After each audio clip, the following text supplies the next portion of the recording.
Franchement, ça ne va pas du tout avec notre équipe de Real. La réalité nous rattrape toujours, ça ne va pas du tout.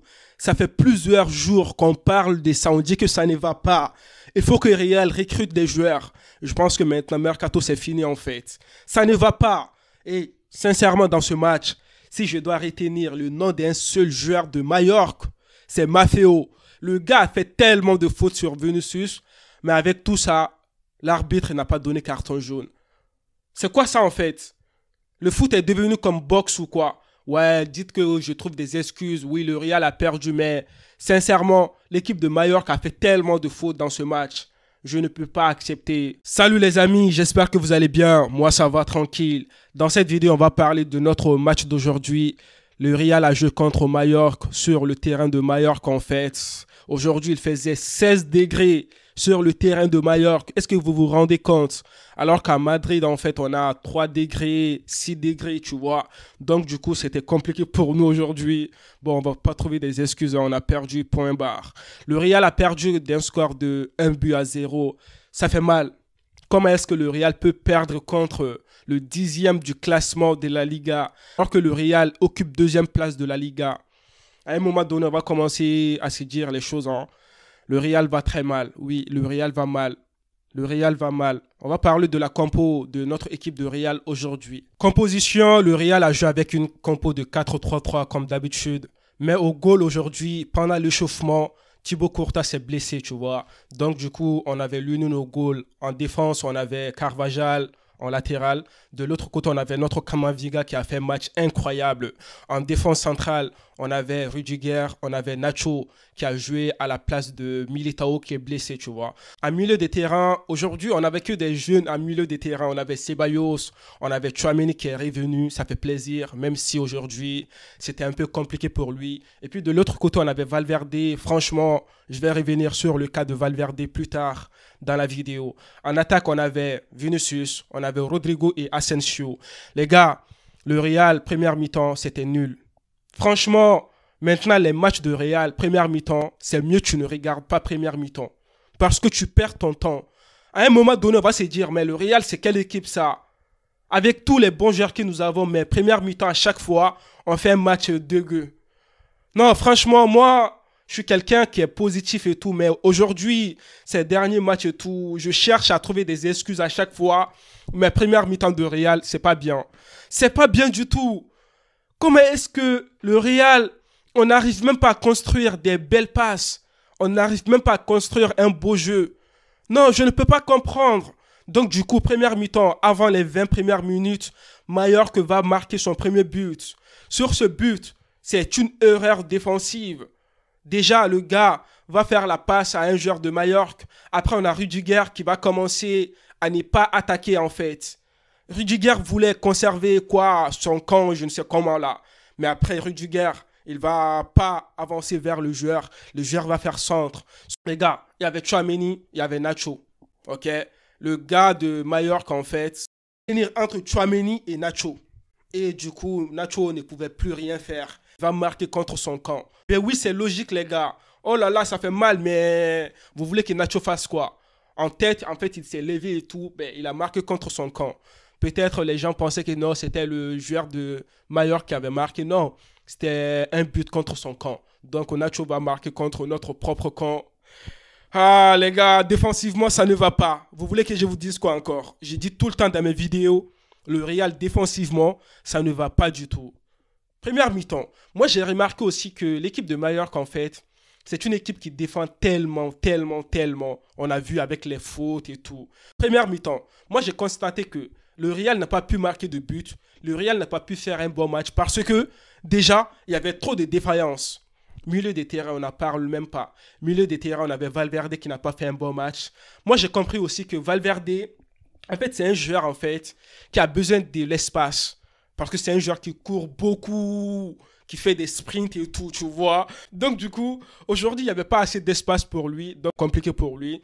Sinon, au milieu des terrains, Ceballos, franchement, les gars, on s'est dit clairement les choses. Ceballos n'a pas fait un très, très bon match aujourd'hui. On avait besoin de Ceballos pour donner plus. Mais il n'a pas apporté beaucoup de choses dans ce milieu des terrains. Tchouaméni. Tchouaméni aussi, pas un bon match, hein. Même s'il a fait certaines anticipations, tu vois. Mais franchement, on avait besoin d'un autre Tchouaméni, quoi. Eh les gars, moi je pense que Kamavinga au milieu de terrain, c'est important pour le Real. Surtout dans ce match. Parce que Kamavinga a un profil, en fait, qui va vers l'avant, qui peut faire des dribbles, qui peut tenter des belles choses. Mais Tchouaméni n'a pas donné ce genre de jeu dans ce match. Donc, du coup, le milieu de terrain, c'était défaillant. Et ça va directement jouer sur notre attaque. En attaque, Vinicius a tenté beaucoup de choses, mais Vinicius seul ne peut pas faire tout le match de ce Real, en fait, tu vois. Donc, du coup, en attaque, on a besoin de nos trois attaquants. Il y avait Asensio. Côté Asensio, c'était décevant. Franchement, c'était décevant. Première mi-temps, Asensio n'a même pas eu d'occasion, si je ne me trompe pas. Donc, du coup, côté de Asensio, que ce soit côté Asensio, que ce soit le latéral aussi, côté Asensio, c'était nul. Donc, du coup, l'autre côté, il y avait Kamavinga et Vinicius qui ont apporté beaucoup de choses dans notre jeu, tu vois. Mais eux seuls, ils ne peuvent pas tout faire. On a besoin des deux ailiers. L'avant-centre, on avait Rodrigo. Rodrigo aussi, ben bon. Franchement, première mi-temps, c'était pas bien. On se ment pas. Première mi-temps, c'était nul. Les gars, si on doit retenir quelque chose dans cette première mi-temps, c'est tout simplement que le Real, à chaque fois, première mi-temps maintenant, ce n'est pas bien. Donc, ça nous demande maintenant de travailler. Ça demande à Carlo Ancelotti de revoir certaines choses en fait. Si ça ne va pas, même si ces premières mi-temps-là, il faut commencer à faire des changements. On s'en fiche en fait. Parce que plus tu vas retarder le changement, plus l'équipe de Real va subir, plus l'équipe de Mallorca, l'équipe adverse va prendre confiance et puis plus ils vont nous faire mal. Donc les gars, on va revenir en deuxième mi-temps. Avec tout ça, le Real n'a pas montré un beau visage. Le Real a commencé à jouer comme en première mi-temps. Mais heureusement pour nous, le Real, bon, on ne peut pas dire heureusement ou malheureusement, on a obtenu un penalty. Est-ce qu'il y avait penalty, les gars? Bon, moi, je peux dire qu'il n'y avait pas penalty, hein. Franchement, moi, je suis d'accord avec Omar, le commentateur. Moi, je dirais qu'il n'y avait pas penalty. Même Vinicius ne pensait pas qu'il y avait penalty. Même les joueurs de Real, ils ne pensaient pas qu'il y avait penalty. Mais l'arbitre, quand même, il va donner penalty. Mais bon, Asensio va rater le penalty. Moi, je ne sais pas pourquoi on va donner penalty à Asensio. Alors qu'il y a Rodrigo qui fait des pénaltys à chaque fois, tu vois. Il y a Vinicius et tout. Ne donnez pas pénalty à Asensio.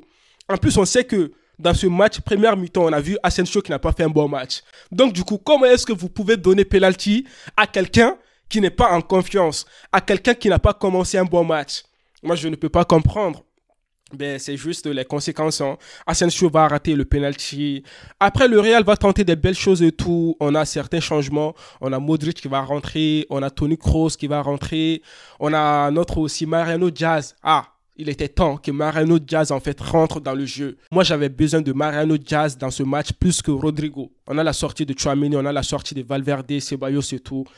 Et c'était logique en fait, c'était logique, c'était franchement logique parce que nos milieux de terrain aujourd'hui, c'était pas bien. Donc on avait besoin de plus de dynamisme, on avait besoin de plus d'énergie dans ce milieu de terrain. On a vu avec l'entrée de Modric. Modric, dès qu'il est rentré, il a créé des occasions. Il a commencé à montrer des choses qu'on devait voir dans ce jeu de Real. Et après, on a Vinicius qui va faire des occasions, on a le Real qui va tenter des occasions, mais... Et on se dit clairement les choses, ce n'est pas vers la fin du match qu'on doit se réveiller. Non, à chaque fois on se réveille vers la fin du match. Parfois ça marche, parfois ça ne marche pas. Et il faut savoir que tout le temps ça ne va pas marcher. Donc du coup, il faut que dès le début du match, on montre un beau visage, on montre un beau jeu pour gagner le match. Là maintenant, le Real a perdu. Donc là, Barça va jouer aujourd'hui ce soir. Si Barça gagne, ils vont prendre 8 points devant le Real. Les gars, c'est compliqué. Moi, je n'ai plus d'espoir en cette Liga pour le Real cette année. Mais bon, comme on dit, il ne faut jamais perdre espoir, même si c'est compliqué. On espère, on espère. Est-ce qu'on peut dire que Benzema, l'absence de Benzema a créé quelque chose dans cette équipe de Real aujourd'hui? Franchement, moi, je dirais oui. Parce qu'en avant-centre, on n'avait pas des avant-centres, on n'avait pas des attaquants qui ont montré des belles choses, à part Vinicius. S'il y avait peut-être Benzema... Niveau centre, Benzema pouvait créer des dangers, tu vois, en attaque et tout. Benzema pouvait apporter un certain poids dans cette attaque de Real aujourd'hui. Malheureusement, il n'y avait pas Benzema, donc du coup, on avait cette défaillance en attaque. Et puis aussi, défensivement, bon, défensivement, je dirais que ça va, mais c'est juste en fait, on ne voyait pas assez nos latéraux monter, à part Kamavinga. Kamavinga Et pour moi, c'est un match de 10 sur 10. 10 sur 10. Kamavinga, il est bien à latéral, il est bien en milieu de terrain. Franchement, je ne peux rien dire. Moi, je préfère Kamavinga à Mendy même en latéral. Mais bon, ce n'est pas un latéral. On a besoin de Kamavinga en milieu de terrain. Donc les gars, le Real, en fait, dans ces genres de matchs, on a besoin de nos latéraux. Il faut beaucoup jouer dans l'espace, en fait, tu vois. Parce que quand tu joues comme ça, passe-passe et tout, ça ne va pas marcher. Même si tu vas jouer passe-passe, il faut que ça soit rapide. Tu vois, des 1-2 en fait, tu donnes profondeur, comme ça peut marcher. Mais tout ce qui est passe-passe, nonchalance, ça ne marche pas. Donc on avait besoin de nos latéraux dans ce match, à créer des centres, à aider les attaquants, les ailiers. Mais on n'a pas eu ça, donc les gars, on a perdu aujourd'hui, ça fait mal. Mais le Real va mal. Donc les gars, dites-moi vos avis dans les commentaires, qu'est-ce que vous avez pensé de ce match? Est-ce que vous pensez que le Real peut prendre peut-être remontada? On ne sait jamais. Bon, allez les gars, prenez soin de vous. Moi, je vous dis à une prochaine vidéo ce soir pour le match de Barça qui va jouer contre Séville. Prenez soin de vous et la paix sur vous.